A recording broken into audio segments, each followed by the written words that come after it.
Hi. She's very scared. Tell me what's going on. Well, I'm a Christian, and my parents are Muslim. They're extremely devout, and they can't know about my faith. Well, they do now, but they've threatened to kill me. I don't know if you know about honor killing, but this faith that you guys don't understand. Islam is very different than you guys think.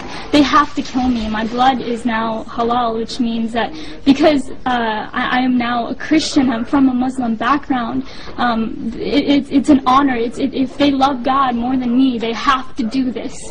And I'm fighting for my life. You guys don't understand. They don't understand. What did your father say to you? He said he would kill me, or he's I'm sent back to Sri Lanka where they put me in an asylum. Because they think I'm crazy. It's okay. Calm down. I ran away from home. I wrote my parents a note. I said, I refuse to deny Jesus and He's my Lord and Savior. And I pray you find His forgiveness and mercy, and I love them both dearly. I wrote that, but they never showed it to the police officers. They want me back home. I can't go back to Ohio. You guys don't understand that community. Like, I will die within a week. Like, my life is at stake. But my dad threatened me. I was ready to die. These were my thoughts, that I'll be a martyr for Christ. Let it be so. But the Lord led me here somehow through His grace. I rode on a bus for 27 hours to 30 hours to get here, and so it's been God's hand protecting me the entire time. And but I'm fighting for my life, so if prayers are appreciated. I don't know today's my birthday, my 17th birthday, and I might even die. I don't know what's gonna happen to my own life. Like, can you tell me why you ran away? I was threatened by my dad. When my dad found out, I had a Facebook. That's how he found out. And phone calls from the Muslim community started coming in with emails, and he confronted me. And I had a laptop, and he took that laptop and he waved it in the air, and he was about to beat me with it. And he said, if you have this Jesus in your heart, you're dead to me. You're not my daughter. And I refused to speak, but he said, I will kill you. Tell me the truth. And these words, bad words, he cuss words, and so I knew that I had to get away. A couple of weeks later, even I told my dad that I needed to learn more about Islam because I was scared. And I said that because when I had come to know the Lord, I dropped everything about Islam. I mean, I had to hide my Bible for years. I would go outside to pray. When my dad was asleep was when I went outside to pray. I snuck out to Christian prayer meetings in fear of my life. And finally, this day had come where I was confronting my dad. But a couple weeks later, after I told my dad that I wouldn't follow Islam, but I would learn more about it, he put me class after class after class after class, thinking that that my mind was going to be back in it. But of course not. I mean, I'm a follower of God, Jesus, the true living Jesus, but a couple weeks later, my mom found a Christian book, and I knew it was then that it was over for me. I had to leave. How did you end up in Florida here? Here?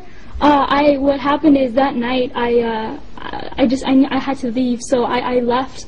That Saturday night, was it? It was Saturday night in the morning. I left to go to a friend's house, and I asked her, I begged her to take me to a church. I needed to get to church. I needed to pray. I needed to seek the Lord to know what to do. And so that entire day from 7 in the morning to late at night, I prayed and prayed and prayed, and finally I was able to get a ride back home to the person's house. And then I stayed there Sunday night, because my dad was coming back home from his trip that night. And so I stayed there that night, and I just left. I hitchhiked to a bus station, and I got a ticket to Florida because I had met them through a prayer ministry on Facebook. And this was the farthest away from Ohio, and you don't understand. If I had stayed in Ohio, I wouldn't be alive. And so I was able to do that, and I called them from on the bus. I used random, nice people there that I was able to talk to, and I used their phone to call them, and then I came here. Any type of killings at all in your family? Have you ever seen anything like that? I'm not sure, but in 150 generations in my family, no one has known Jesus. I am the first one. So imagine the honor in killing me. Like, there is great honor in that. Because if they love Allah more than me, they have to do it. It's in the Quran. Yes. And you can, give them knowledge about it. Because now... After they finish talking to you. Yeah, so, he really will explain it and break it down. They have to do this. Like, if they just have to. And either they do that or they send me back to Sri Lanka. And if there's an asylum, there's an asylum there where they put people like me. Like, think I'm crazy.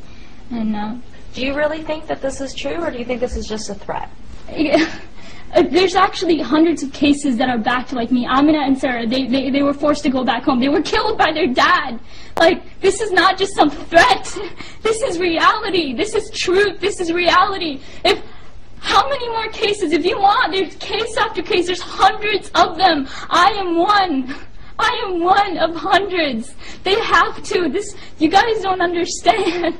They have to. I don't know what else to say, but they have to. If you want proof, there's hundreds of cases that can validate my story. Even my friends and people from back home, they knew what would happen to me. My own brother knew about my faith, and yet he didn't tell my dad. What does that say? He knew the consequences. He knew. So what do you want at this point now?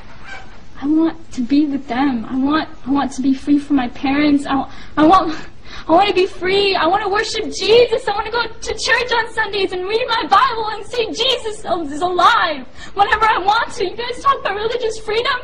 No, I don't have that. I want to be here and I want to worship Jesus freely. That's what I want. I don't want to die. All right.